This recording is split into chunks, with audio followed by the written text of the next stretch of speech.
वंदे मातरम दोस्तों, जय हिंद। मैं मयंक पांचाल। आज क्रिप्टो लवर्स के लिए एक बहुत ही खास दिन है, बहुत ही ऐतिहासिक क्षण है क्रिप्टो कम्युनिटी के लिए, क्रिप्टो लवर्स के लिए, क्रिप्टो से जो जुड़े हुए, इकोसिस्टम से जुड़े हुए हैं उनके लिए बहुत खास अवसर है। जी हां, आज क्रिप्टो से रिलेटेड जो टैक्सेशन का जो पार्ट है वो भारत सरकार ने क्लियर कर दिया है। निर्मला सीतारमण हमारे फाइनेंस मिनिस्टर ने इसको पूरी तरह से क्लियर कर दिया है। लेकिन अभी भी बहुत सारे लोगों के दिमाग में आ रहा होगा कि क्या क्लियर किया है, लॉस में भी हमें 30% देना पड़ेगा, प्रॉफिट में भी देना पड़ेगा, क्या क्या उसमें चीजें हैं। तो कुछ चीजें जो है, क्योंकि हम भारतवासी हिंदीवासी हैं तो हिंदी को बहुत बेहतरीन तरीके से समझ सकते हैं दोस्त, तो मैंने आप सबके लिए पूरी तरह से थोड़ी मेहनत की है। उस जो पार्लियामेंट हाउस में जो बोला गया है निर्मला सीतारमण जी के द्वारा, वहां मैंने एक एक चीज नीचे लिखी है, मैं आपको वीडियो में दिखाऊंगा और मैंने अब हिंदी में ट्रांसलेट उसको करके दिखाना है ताकि आप पूरी तरह से क्रिप्टो बिल के बारे में, क्रिप्टो के टैक्सेशन सिस्टम के बारे में जान सकें, इस पॉजिटिव और सकारात्मक न्यूज के बारे में जान सकें और लोगों तक भी इंफॉर्मेशन पहुंचाए। अफवाहें नहीं फैलानी,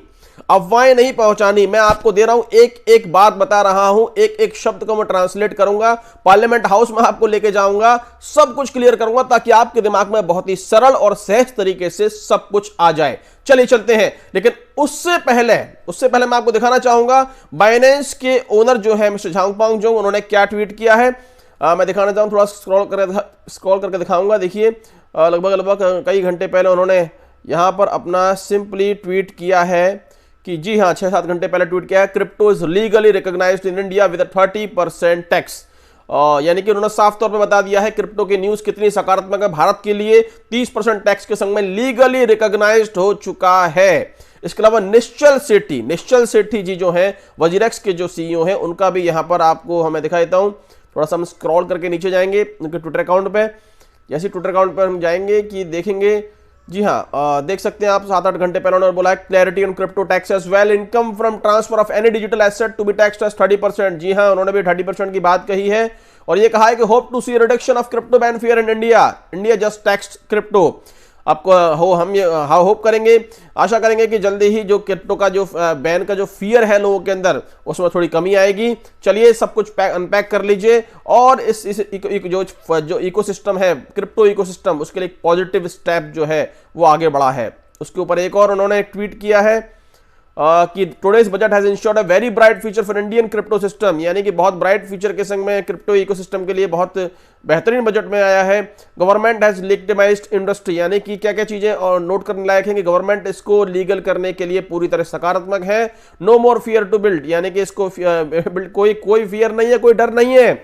एवरीवन कैन पार्टिसिपेट, यस, हर कोई अब इस क्रिप्टो में आ सकता है, हर कोई आ सकता है, डरने की आवश्यकता नहीं है। खुले दहाड़ के सिंह की तरह, मैंने पिछला भी एक वीडियो बनाया था, उस वीडियो में मैंने साफ कहा था, जी हां, कि क्रिप्टो बैन नहीं होगा, रेगुलाइज होगा, नियमन आएगा। साफ मैंने कहा था 2 महीने पहले बता दिया था क्रिप्टो नियमन होगा, वही हो रहा है।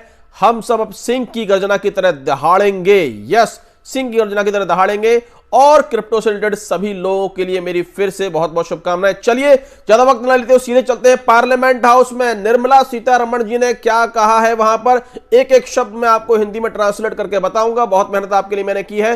Let's come on the parliament house. Scheme for taxation of virtual digital assets. There has been a phenomenal increase in transaction in virtual digital assets. यानी कि सिंपल उन्होंने कहा है टैक्सेशन, यानी कि scheme for taxation, virtual digital संपत्ति के taxation की योजना के बारे में बात कर रही हैं। There has been a phenomenal increase and transaction in virtual digital assets. जी हां, ये वर्चुअल डिजिटल संपत्ति में जो अभूतपूर्व वृद्धि हुई है, जो अभूतपूर्व जबरदस्त लेन देन हुआ है, उसके चलते ये क्रिप्टो का ये योजना लानी बहुत जरूरी थी। उन्होंने कहा है The magnitude and frequency of these transactions have made it imperative to provide for a specific tax regime. ये जो उन्होंने बात कही है, the magnitude and frequency of these transactions are made it imperative to provide for a specific tax regime. मैंने आपको video में दिखाया। इन्होंने जो कहा है बड़ा सिंपल कहा है कि इसी लेन देन के परिमाण और आकृति को देखते हुए, कितना बड़ा लेन देन जो हुआ है, इस सब चीजों को देखते हुए हमने एक विशिष्ट कर व्यवस्था प्रदान करने के लिए इसको अनिवार्य बना दिया गया। यानी कि हमें यह अनिवार्य करना पड़ा कि इसकी कर व्यवस्था बनाई जाए, क्योंकि इतना बड़ा ये परिमाण इसका हो चुका है, इतनी बड़ी आवृत्ति इसकी हो चुकी है इस पूरे सिस्टम की, क्रिप्टो इकोसिस्टम की, कि हमें कर व्यवस्था लाना अनिवार्य हो चुका था। आगे चलते हैं। Accordingly, for the taxation of virtual digital assets, accordingly for the taxation of virtual digital assets, यानी कि इस पूरी कर व्यवस्था कराधान के अनुसार जो वर्चुअल डिजिटल संपत्ति है इसकी कराधान इसको हम कर व्यवस्था ही बोल सकते हैं, इसको कराधान टैक्सेशन जिसको बोलते हैं कराधान भी बोल सकते हैं। इस पूरी व्यवस्था के अनुसार अब वो एक एक पॉइंट में आपको समझाएंगे। 5 पॉइंट्स में इसको कवर किया है उन्होंने। पहला पॉइंट जो उन्होंने बोला है वो सुनते हैं। I propose to provide that any income from transfer of any virtual digital asset shall be taxed at the rate of 30%, 30%. पहला इन्होंने बोला है, I propose to provide that any income from transfer of any virtual digital assets shall be taxed at the rate of 30%, 30%. इसको समझने की कोशिश करिए आप क्या कहना चाह रहे हैं वो, कि उन्होंने वो कहा कि मैं प्रस्ताव देती हूं, मैं प्रदान करती हूं प्रस्ताव इस पूरे बिल के लिए कि जो भी आप प्रॉफिट कमाएंगे उस प्रॉफिट का आपको 30% देना है। 30% इस प्रॉफिट का आपको देना है। जी हां, इस वर्चुअल डिजिटल एसेट संपत्ति से जो भी प्रॉफिट आप कमाएंगे, मान के चलिए लाख रुपए आपने लगाया ट्रेडिंग से या फिर किसी और कारण से आपने प्रॉफिट 50,000 कमाया लाख रुपए के ऊपर, तो आपको 50,000 का 30% देना है, 1.5 लाख का 30% नहीं देना है। जो प्रॉफिट कमाएंगे वो प्रॉफिट आपको देना है, ना कि पूरे के पूरे पे आपको ये पूरा 30% देना है। समझ रहे हैं आप? तो प्रॉफिट पे आपको देना है, ना कि पूरी धनराशि पे आपको देना है। तो 30% टैक्सेशन की बात हुई है प्रॉफिट्स पर, लॉस की बात अभी नहीं हुई है, ध्यान रखिएगा। प्रॉफिट्स पे आपको देना है, ओवरऑल पे भी नहीं देना है, लॉस पे भी नहीं देना है, प्रॉफिट्स पे आपको 30% देना है। आगे देखिए सेकंड पॉइंट क्या है। No deduction in respect of any expenditure or allowance shall be allowed while computing such income except cost of acquisition. यहां इन्होंने क्या कहा है सेकंड में, no deduction in respect of any expenditure while computing such in sum except cost of acquisition. यानी कि simple भाषा में समझाने की कोशिश करता हूं मैं आपको कि इसमें जो है, जो भी आपकी लागत, जो आपने 1 लाख रुपए लगाया, जो अधिग्रहण आपने 1 लाख रुपए के लिए किया है, जो आपने पैसा लगाया है, इसको छोड़ के कोई और पैसा, आपका बिजली का बिल है, आपने कहीं किसी और जगह से पैसा उठाया है, या फिर इस पूरी प्रोसेस में आपने कोई ऑफिस खोला है, कोई इंफ्रास्ट्रक्चर आपने डेवलप किया है, किसी प्रकार का कोई भी चीजें इसमें नहीं आएंगी। यानी कि कोई भी लागत जो है ये इसमें इंक्लूड नहीं होगी। पूरी टैक्सेशन की प्रणाली में जो भी गणना की जा रही है आपके व्यय की, वो आपकी खुद की गणना रहेगी। वो पूरा व्यय जो है वो हम नहीं लगाएंगे। हाँ, जो आपने मूलधन लगाया है वो एक व्यय आपका है, इसके ऊपर आपको प्रॉफिट नहीं देना है। इसके अलावा कोई और व्यय अगर आपका है, खर्चा कोई आपका है, बिजली का खर्चा है, इंफ्रास्ट्रक्चर खर्चा है, ऑफिस का खर्चा है, वो नहीं लगाया जाएगा। प्रॉफिट्स पे हम 30% काटेंगे, कोई खर्चा नहीं लगाया जाएगा सिवाय उसके कि आपका मूलधन कितना है। ये उन्होंने साफ तौर पे यहां पर कहा है। तीसरे पॉइंट पे हम आते हैं। Further, loss from transfer of virtual digital asset cannot be set off against any other income. Further, loss from transfer of virtual digital assets cannot be set off against any other income. इसको समझने की कोशिश करिएगा। उन्होंने साफ तौर पे कहा है कि भाई हम जो आपका लॉस डिजिटल इस एसेट्स में हुआ, जो भी क्रिप्टो रिलेटेड जो एसेट्स हैं आपके, जो वर्चुअल डिजिटल एसेट्स आपकी संपत्ति है, इसमें लॉस जो हुआ इसकी भरपाई आप किसी और जगह से नहीं करेंगे। यानी कि किसी अन्य आय से इसकी आप भरपाई नहीं कर सकते। कहने का मतलब आपने कहा कि साहब मेरा तो फर्नीचर का काम था, मैंने वो 5 लाख रुपए वहां से कमा के मैंने क्रिप्टो इंडस्ट्री में लगाया और 5 लाख रुपए का मुझे नुकसान हो गया, तो साहब अब मेरा जो 5 लाख है मैं इस पे अब मैं अपने फर्नीचर वाले काम के 5 लाख पे आपको जीएसटी नहीं दूंगा, कोई बिक्री मतलब कोई भी टैक्स नहीं दूंगा। तो ऐसा नहीं कह सकते आप। वो पैसा आप कहीं से लाएं, कैसे लाएं, अगर आपने लॉस खाया है तो उसकी भरपाई आप दूसरे अन्य स्रोतों के आय से नहीं दिखा सकते हैं। ये याद रखिएगा कि आपने अगर पैसा कहीं डुबो दिया 10 लाख, 20 लाख, 50 लाख, 1 करोड़, और आप कहते हैं कि ये मैं फलाना मेरी फैक्ट्री थी वहां से मैंने पैसा लिया, फर्नीचर की दुकान से लिया, परचूने की दुकान मेरी है उससे मैंने लिया और यहां मैंने लगा दिया, डूब गया, तो मेरी फलानी परचूने की दुकान या फिर इंडस्ट्री या फिर मेरा जो भी मेरा काम है वहां से फर्नीचर की दुकान है, वहां से क्या कहते हैं आप मुझे जो है वहां छूट दीजिए क्योंकि मेरा लॉस यहां हो गया है। तो ऐसा नहीं माना जाएगा। आपके लॉस की भरपाई, क्रिप्टो अलग सेगमेंट है, क्रिप्टो सेगमेंट में क्रिप्टो सेगमेंट अलग है, और आप जो काम कर रहे हैं उसके आप बिक्री जो भी दे रहे हैं, जीएसटी दे रहे हैं, वो बिल्कुल अलग है। दोनों को आप मिक्स नहीं करेंगे।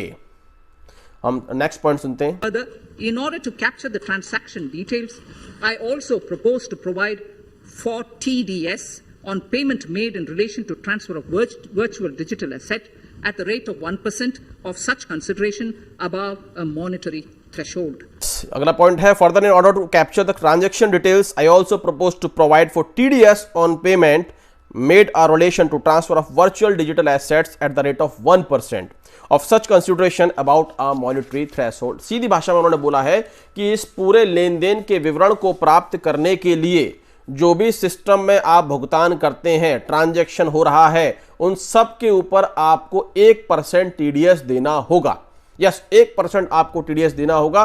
ट्रांजैक्शंस के बारे में उन्होंने बिल के बाद जो कॉन्फ्रेंस हुई है वहां भी उन्होंने बोला है, उसकी वीडियो भी मैं आपको दिखाऊंगा कि ट्रांजैक्शन जितने भी होते हैं टीडीएस के उस टीडीएस के रूप में 1% आपको देना होगा। ये थोड़ा ज्यादा है मुझे ऐसा लगता है, बट हो सकता है इसके आगे कोई नियम आएंगे, क्योंकि उन्होंने बोला है कि जल्दी हम इसको जो सर्कुलेशन जो हमने बनाया है वो जल्दी ही प्रोवाइड करा दिया जाएगा। कई सारी चीजें निकल के आएंगी तो आपको तब और बेहतर तरीके से इंफॉर्मेशन मिलेगी।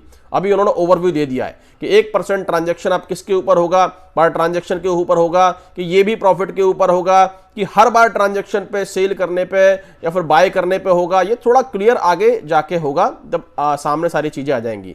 नेक्स्ट पॉइंट पर हम आते हैं। Gift of virtual digital asset is also proposed to be taxed in the hands of the recipient. Next point है gift of virtual digital asset is also proposed by tax in the hands of the recipient. साफ तौर पे कि अगर आप किसी को उपहार देते हैं ये वर्चुअल डिजिटल एसेट संपत्ति, तो कर जो देगा वो देगा जिसको प्राप्त करता है, जिसको उपहार के रूप में गिफ्ट आपने दिया है वही कर देने के लिए उत्तरदायी होगा, आप नहीं होंगे ऐसी कंडीशन में। तो दोस्तों सिंपल है कि यहां बिल में साफ तौर पर 5 पॉइंट में बताया गया है। पहला पॉइंट मैं सरसरी निगाहों से बता देता हूं, आपको 30% टैक्स आपको देना होगा, प्रॉफिट्स के ऊपर देना होगा, जो प्रॉफिट आप कमाएं, ना कि पूरे मूल रकम के ऊपर देना होगा। प्रॉफिट जो शुद्ध मुनाफा आपने कमाया, शुद्ध मुनाफा नेट प्रॉफिट, उसके ऊपर 30% आपको देना है। दूसरा यह है कि आप अगर कहीं लॉस आते हैं इस क्रिप्टो इंडस्ट्री में, तो इस लॉस की भरपाई दूसरे धंधे से, आप दूसरे बिजनेस से नहीं दिखा सकते हैं कि साहब मेरा बिजनेस वो है, मैंने वहां से पैसा उठा के यहां लगाया तो मुझे वहां बिक्री कर में छूट दी जाए या फिर जीएसटी में छूट दी जाए। ऐसा नहीं हो कि क्रिप्टो इंडस्ट्री अलग है, वहां आपने लॉस खाया, वो क्रिप्टो का लॉस है, वो आपका अलग लॉस है। जहां से आपने उठाया वहां से तो आपको देना ही होगा जो पैसा है, जो भी टैक्सेशन होता है। तीसरा उन्होंने बोला है कि लागत जो है, आपका जो मूल रकम लगी है, मूल रकम जो है वही मानी जाएगी। इसके अलावा जो भी आपकी लागत लगी है, चाहे ऑफिस की, इंफ्रास्ट्रक्चर की, बिजली की, वो लागत 30% में नहीं मानी जाएगी दोस्त। वो लागत वो आपकी है, वो व्यय नहीं माना जाएगा हमारी सरकार की नजर में। हम तो प्रॉफिट पर, शुद्ध मुनाफे पर 30% आपका काट लेंगे। ठीक है। चौथा जो उन्होंने कहा है कि टीडीएस की अगर हम बात करें तो, क्योंकि इस लेन देन के विवरण को प्राप्त करने के लिए टीडीएस भी हम ट्रांजैक्शंस पे, ट्रांसफर्स पे 1% काटेंगे, ताकि हमारे सामने, हमारे पास पूरी व्यवस्थाएं रहे, सब कुछ एक एक ट्रांजैक्शंस की जानकारी रहे। और उन्होंने नेक्स्ट पॉइंट, 5th पॉइंट बताया, गिफ्ट अगर आप किसी को करते हैं तो ऐसी कंडीशन में जिसको गिफ्ट मिला है, जो प्राप्त करता है उस प्राप्तकर्ता को ही कर देने का अधिकार होगा, वही देगा। तो इन 5 पॉइंट में उन्होंने पूरी तरह से समझाने की कोशिश की है। और इसी बीच बहुत एक बढ़िया, एक अच्छी बात यह है कि चूंकि क्रिप्टो से जुड़े हुए जितने भी लोग हैं, क्रिप्टो इंडस्ट्री से जुड़े हुए जितने भी लोग हैं, वो तो इसके लवर हैं, इसकी कम्युनिटी से जुड़े हुए इसको लोग जानते हैं, लेकिन ज़्यादातर लोग नहीं जानते।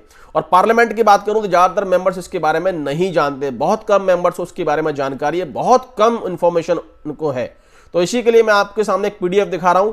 उस पीडीएफ में, वैसे तो देख रहे हैं आप, जो पीडीएफ में आपको शो कर रहा हूं, इस पीडीएफ के मैं 14वें नंबर के पेज में जो साफ साफ यहां दिखा गया है, जो लोकसभा की ये जो पीडीएफ है, पीडीएफ में साफ साफ तौर पर यहां कहा गया है कि ये बहुत बढ़िया, यानी कि इतनी बढ़िया न्यूज़ है। 2 फरवरी, कल की बात कर रहे हैं हम, 2 फरवरी को understanding crypto currency and its impacts on Indian economy के ऊपर, जी हां, एक बहुत बढ़िया यहाँ एक लेक्चर इन्होंने रखा है। मतलब मजेदार है, ये लाजवाब है। यानी कि आप इसी लेक्चर से सोच सकते हैं क्यों रखेगी कोई सरकार लेक्चर क्रिप्टो करेंसी और इंपैक्ट्स ऑन इंडियन इकोनॉमी के ऊपर। यानी कि सकारात्मक है, वो भी बताना चाहती है पार्लियामेंट के लोगों को, मेंबर्स को बताना चाहती है। आइए आप भी समझिए कितना बड़ा योगदान इस क्रिप्टो का भारतीय अर्थव्यवस्था में हो सकता है। देख सकते हैं, parliament research and training institute for democracy, Lok Sabha secretary is organising a lecture on understanding crypto currency and its impacts on Indian economy. वाह, वेडनेसडे 2 फरवरी 2022 को 2:30 बजे से 3:30 बजे तक 1 घंटे का पूरा सेशन रहेगा। बहुत मजेदार न्यूज है यार, this is very very important news for us, और ये बहुत सकारात्मक, very positive news for us. और इसको मैं वेब लिंक में उन्होंने आईडी पासवर्ड वगैरह दिए, लेट्स सी, कल इसको मैं खोल के देखूंगा क्या इसमें सारी चीजें आती है, लेकिन बहुत पॉजिटिव न्यूज है। यानी कि पार्लियामेंट मेंबर्स को भी पता होना चाहिए भाई क्या होने जा रहा है, क्रिप्टो इंडस्ट्री कितना बड़ा है, इसका इंपैक्ट भारतीय अर्थव्यवस्था पे क्या हो सकता है। कल ये सेशन है, सोचिए पार्लियामेंट में क्रिप्टो करेंसी का एक अलग से 1 घंटे का सेशन, बड़ी बात है, बहुत बड़ी बात है। Very very very very very very historical moment is going to come. मजा आ गया। अब हम खुल के काम कर सकते हैं दोस्तों, खुल के लोगों के सामने आ सकते हैं, खुल के सिंह की गर्जना की तरह दहाड़ सकते हैं और लोगों को बता सकते हैं कि हाँ देखिए, मैंने आपको कहा था कि एक पोस्ट बिल जो है उसके बाद एक कॉन्फ्रेंस और हुई थी, उस कॉन्फ्रेंस को मैं आपको शो करने जा रहा हूं। उस कॉन्फ्रेंस में निर्मला सीतारमण जी ने क्या कहा है, बड़ा simple. Money in that by saying every transaction will be 1% TDS, if I can use that expression. There will be a transaction, TDS imposed on every transaction in the crypto world, any transaction that is happening outside. So the distinctions are very clear. Currency is only with the Reserve Bank. That will get issued sometime this year. The transaction happening in the crypto world are of different kinds of assets, and for that, every transaction gets taxed. We have circulated a paper. Inputs are coming in. Public stakeholders are also talking about it. So regulation goes through that process. I don't wait till regulation comes into place for taxing people who are earning profits. Can I? साफ तौर पर उन्होंने कहा है कि हाँ crypto digital खुद की करेंसी, डिजिटल करेंसी लाएगी। उन्होंने साफ तौर पे कहा है रिजर्व बैंक ऑफ इंडिया हो सकता है साल के अंदर अंदर हो सकता है डिजिटल करेंसी खुद की लाएगी। क्लियर कहा है 30% टैक्स होगा। क्लियर कहा है टीडीएस 1% होगा ट्रांजैक्शंस पर, ताकि हम इस क्रिप्टो वर्ल्ड के दुनिया के हर चीज को जान पाए, समझ सकें। बड़ा सिंपल उन्होंने बोल दिया है। सकारात्मक न्यूज है, बिल्कुल पॉजिटिव न्यूज है। सिंपल मैंने आपको हिंदी में समझाने की कोशिश करी क्या हुआ पार्लियामेंट हाउस में, क्या बोला उन्होंने, और क्रिप्टो के लिए तैयार हो जाइए। जो लोग हचकिचा रहे थे, जो लोग समझ नहीं पा रहे थे, अब लोग आ जाइए मैदान में। इससे बेहतरीन न्यूज नहीं हो सकती है दोस्त। आने वाला एरा, आने वाला वक्त, आने वाले साल इस क्रिप्टो के लिए इतने ज्यादा हैं, इतने ज्यादा महत्वपूर्ण हैं कि जो इससे जुड़ा हुआ व्यक्ति था, जो जुड़ने जा रहा है, जो जुड़ेगा, निश्चित तौर पर अपने के सपनों को पूरा करने के लिए पागलों की तरह लग जाओ यार, लग जाओ। This is the very right time to start. चलिए, कुछ इस तरह के न्यूज में आपको हमेशा देता रहूंगा। क्या है क्रिप्टो, क्या है क्रिप्टो वर्ल्ड, सही जानकारी, अफवाहें नहीं, सही जानकारी लोगों को दो। आप जैसे भ्रमित हो, ऐसे बहुत सारे लोग अफवाहों के चक्कर में अभी तक समझ में नहीं आया उनके क्या बोला है लोकसभा में, क्या बोला है हमारी फाइनेंस मिनिस्टर निर्मला सीतारमण जी ने। शेयर करो यार इस वीडियो को, लोगों को सही नॉलेज दो।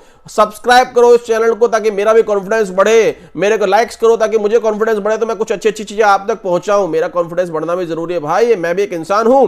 तो आप शेयर करिए इस वीडियो को, लोगों को पहुंचाइए, सही इंफॉर्मेशन उनको दीजिए। और फिर कहता हूं, knowledge is everything, more knowledge more money. अफवाहें नहीं, नॉलेज फैलाओ और स्वागत करो इस नए एरा का जो भारत सरकार की तरफ से हमें उपहार के तौर पर मिला है। Crypto industry is going to grow, हिस्सा बन जाओ इसका। मील का पत्थर बनने की कोशिश करिए ताकि इतिहास के पन्नों में आप दर्ज हो जाएं। मिलते हैं एक नई ऑडियो वीडियो के साथ में। आगे बढ़ते रहिए, मंजिल को प्राप्त करिए। मैं हमेशा आपके साथ हूं। वंदे मातरम, जय हिंद।